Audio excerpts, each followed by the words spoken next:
Hello? Hello? There we go. Finally. Oh, it's working, isn't it? Yeah. Oh my gosh, your voice sounds so nice. Oh, thank you. Where are you from? I'm from Morocco, but I'm living in America right now. Been here for a year. And yeah, you guys have a crazy, crazy country. True that. Okay, so you're in the US right now. Yes, sir. Very cool. And where would you say you stand politically? Um, I'd like to say I'm a conservative, progressive person, if it makes sense. A conservative progressive. That Yes, doesn't sir. so what makes you feel conservative? I'm conservative in the respect that I'm quite religious. I come from a religious background. I'm quite the traditional guy in a way. Okay.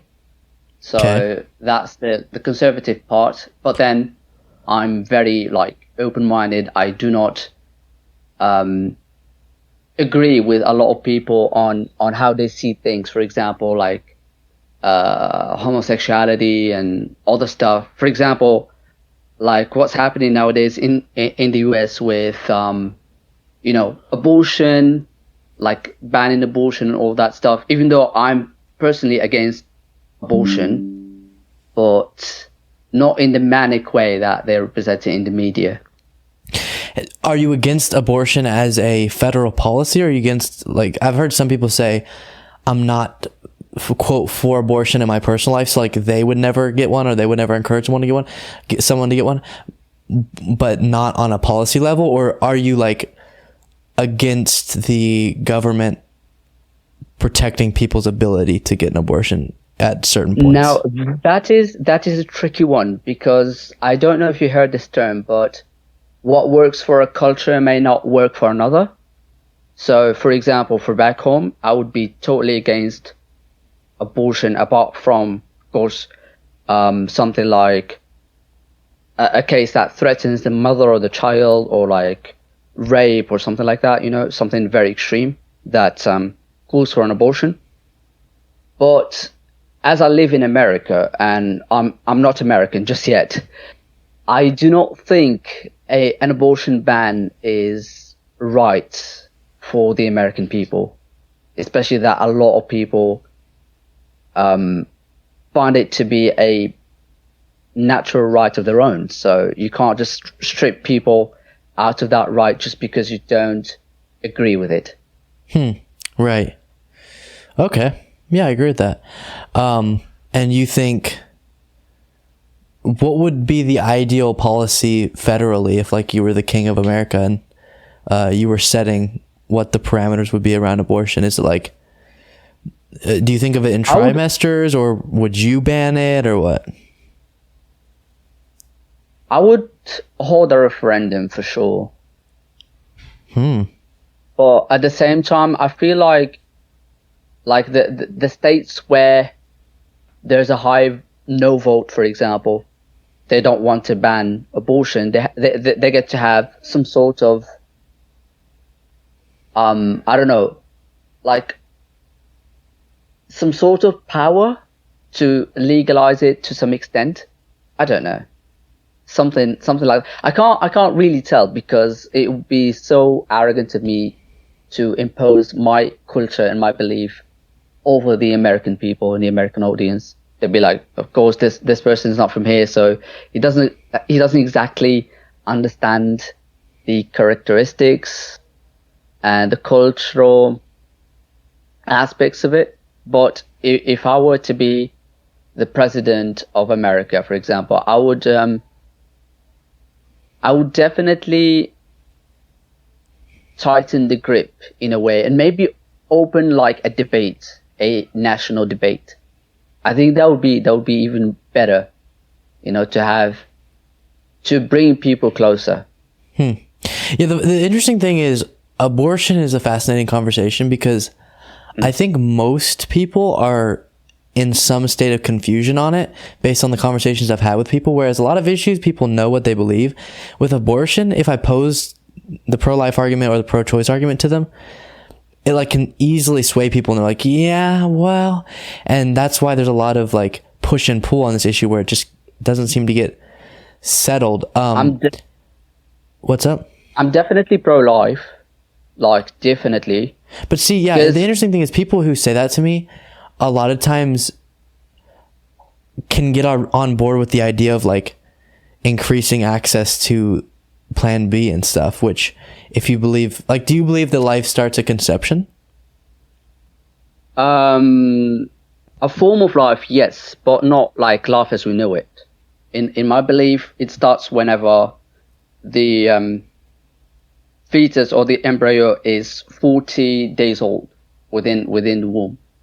That's when life like starts for me. And what brought you to that conclusion? My own beliefs, like my religion. I guess, is there like a attribute that develops, like a heart or something? Yeah, I mean, depends again on their beliefs. For us, like a person starts to be a person when they're like 40-day old within the womb. That's when, you know, you get to have a soul, you get to have a bunch of things, you know.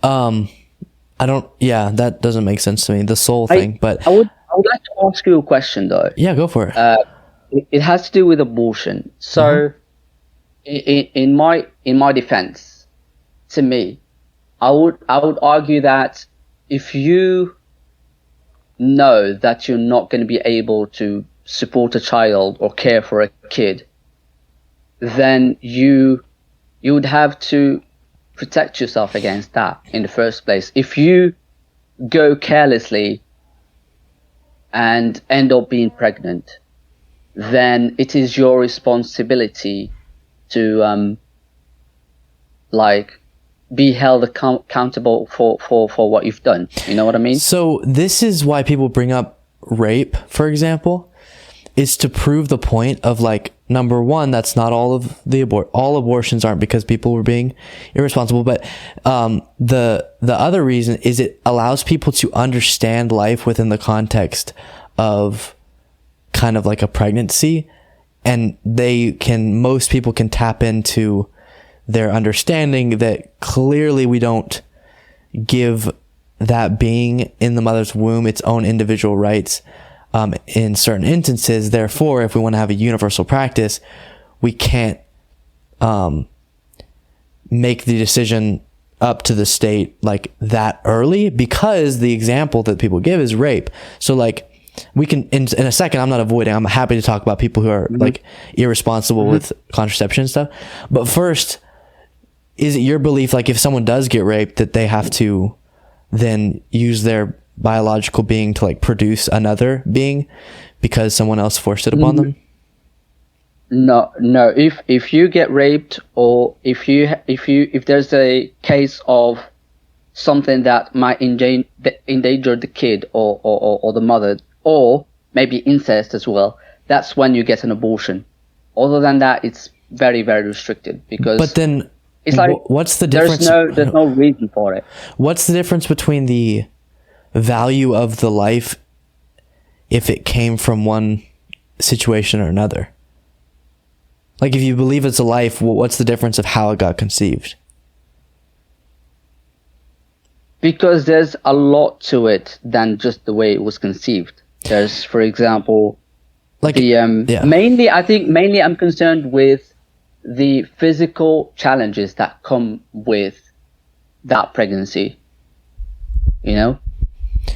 Right, but I'm saying, for me, what is difficult to understand with with pro-life people is specifically if you recognize that someone shouldn't have to use their body to create another being if the thing that caused that, like the conception, was involuntary, then in that acceptance, you're also admitting that there's a difference between a life in the womb and out of the womb, and the life within the womb doesn't yet have its full own rights. Because if I found out that a kid, like a person that I knew in real life outside of the womb, was conceived through rape, I don't think the law should be that you could go kill anyone who was conceived through rape out and about in the world, right?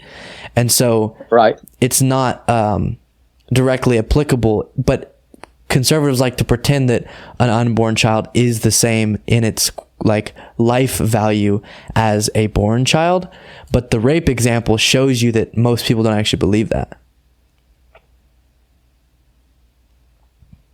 I don't really agree because, again, when I said rape, there's a lot to it. For example, in our countries, there's certain laws, for example, where if should a girl be raped by someone, they get to marry this person, you know?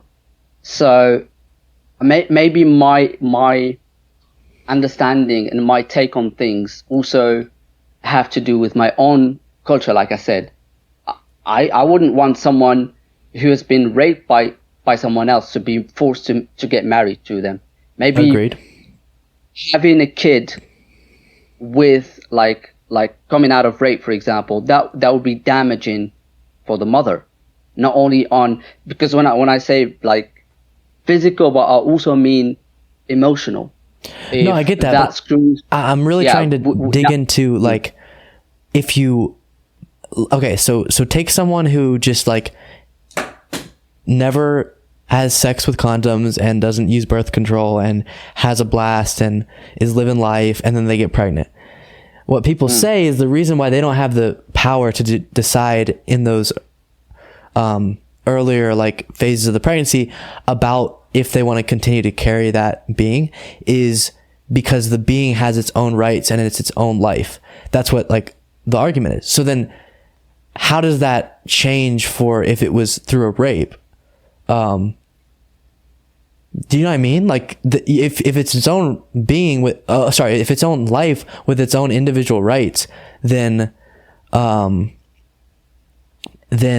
it doesn't matter how it got conceived or how damaging it would be to the mother.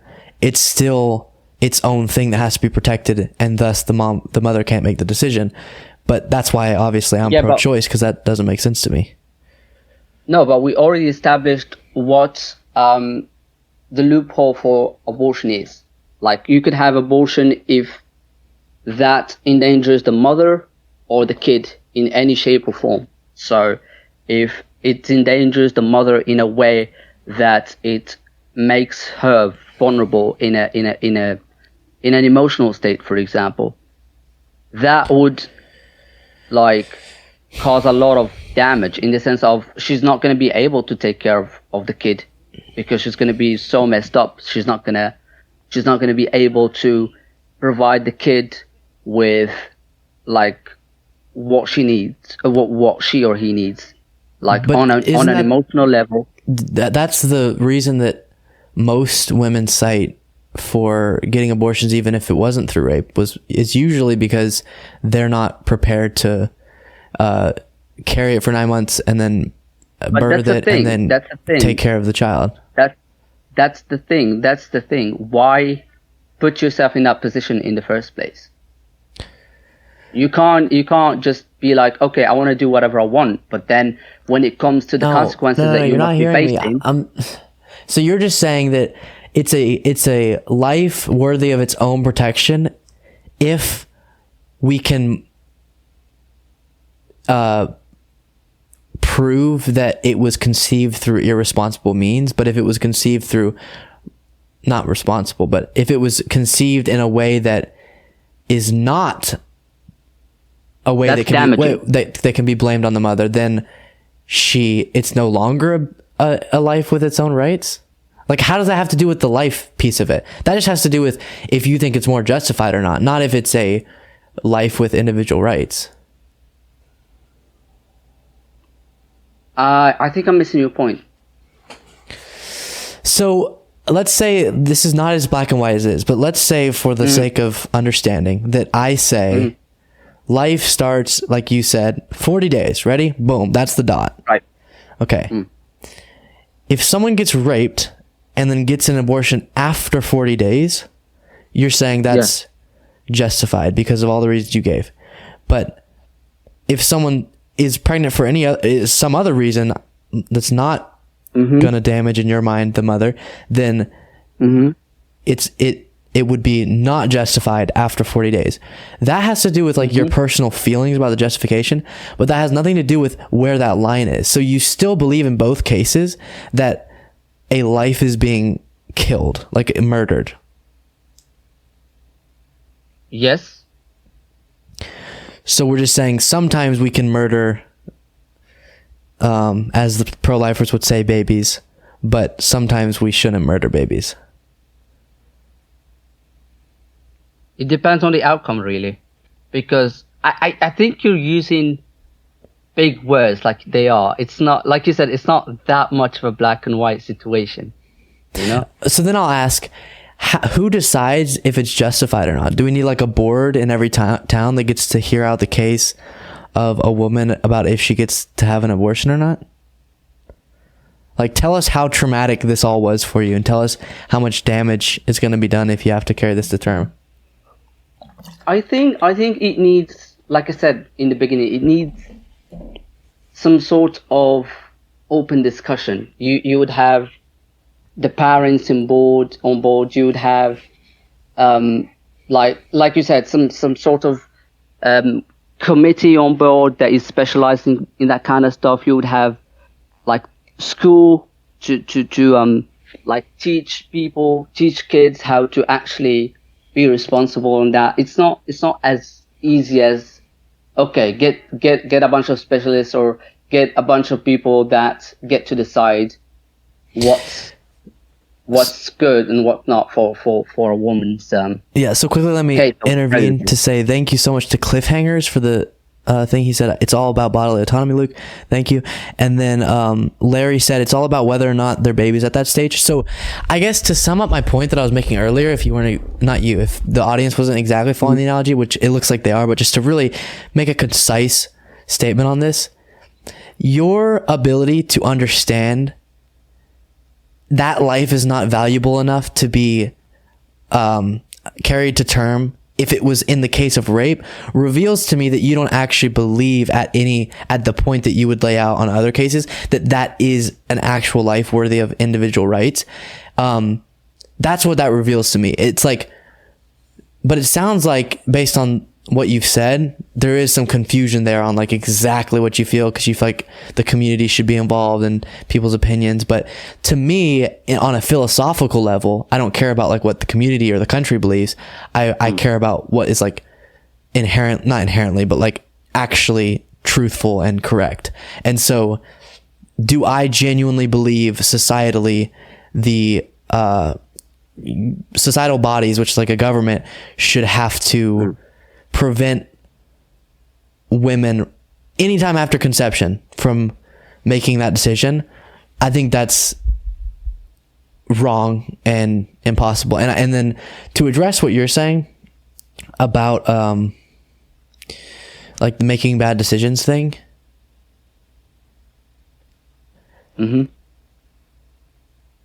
it all comes back, and that's why I keep coming back to and I know people hate when like the rape thing's brought up because it's so provocative, and I don't like using that in like a debate where let me use the most extreme example. But the reason I have to use it is because it reveals to anyone thinking about this issue that they don't really believe that being inside the mother's womb at that phase is something worthy of its individual rights, because individual rights can't be like conditional in that sense. It can't be, how did you come to be? Because then wouldn't your argument follow that a baby right out of the womb who was conceived through rape could be killed? Not always. Sometimes? Not always. Not always. Not out of, that's the thing. Not out of the womb. Right, not so when they're conceived as a baby. That's the thing. So then to me that we're talking about early stages of pregnancy, right? What? Yeah. Look, right now we are, yeah. No, I was saying that if you take, and Doug, just hush if you're going to keep making that point. Just hush. It's perfectly fine for people to discuss a massive societal issue that's in the news right now. But I'm saying that your logical train of thought follows to being like, any life after being conceived through rape isn't as valuable as other lives. But I think, like, if a person walking around on the earth told me that they were conceived through rape, I would not think they have any less right to be alive than anyone else. Absolutely. I agree with you. Right. So then that should be all the way back to where you draw the line of when a being is worthy of its own individual rights. Which, if you draw that at 40 days on all those other cases, then you would have to draw it in 40 days, because that's when you're saying it literally becomes something within the womb that is so developed as a human that is no longer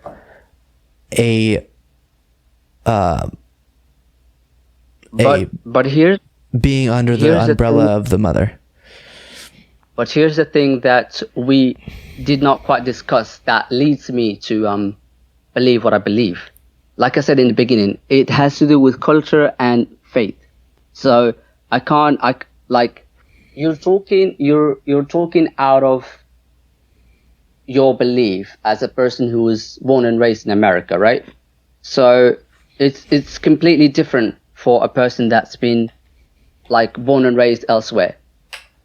Like there's the element of religion, which we take very seriously back home. The whole situation where, you know, like, I don't want to say this because it doesn't strike me as a professional debate thing to say, but the term God has a plan. This is a very casual debate, so you can use whatever language you want. Yeah. So there's a lot of little things that may not add up to like what you believe. By the way, I do have a question that relates to what I said, and I want to know if you agree on it. Do you agree that what works for a culture might not work for another, or do you believe that certain things should be universal no matter what the culture? Yeah, I definitely think in a multicultural society, you have to have something above each individual one that sets the